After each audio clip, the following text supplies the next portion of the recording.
हे बघ normal weight मॉप मार. सेम ड्राय मॉप बी असंच मार.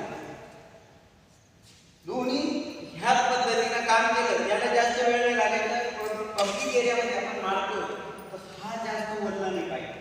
वल्ला नसता तर किती ती पब्लिक आली तर याला फेक होऊ शकत नाही. नॉर्मल हे बघा डोळे बंद करून मारू शकता तुम्ही सगळे. हे आपण हॉटेलमध्ये काम करतो.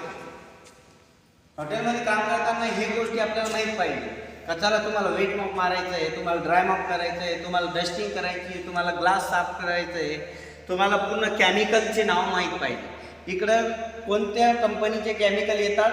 जॉन्सन डेव्हल्सी R1, R2, R3, R4, R5, R6, R7, R9.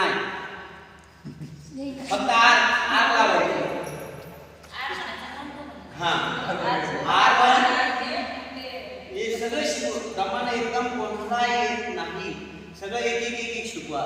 R1 हे बाथरूमसाठी क्लीनर आहे. R2 मल्टीपर्पज पुढे यूज करू शकता. R3 glass cleaner. R4 polish हे वुडन पॉलिश जे असतात ना ते करतात. R5 रूम फ्रेशनर आणि R6 हार्पिक. आलं लक्षात?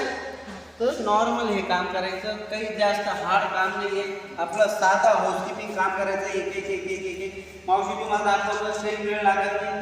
असं नाही करायला पाहिजे की आपलं अंग दुखायला पाहिजे. याचं पहिले दिवस दुखले होते सगळे काम करत. नॉर्मल हे बघ कोणी सांगितलं पब्लिक आहे आता हे तुम्ही सगळं लग्न चाललं इथं पाणी पडलं लगेच घ्यायचं कोरडं चाल काही याच्यात घे झालं बाकी तर काहीच आहे.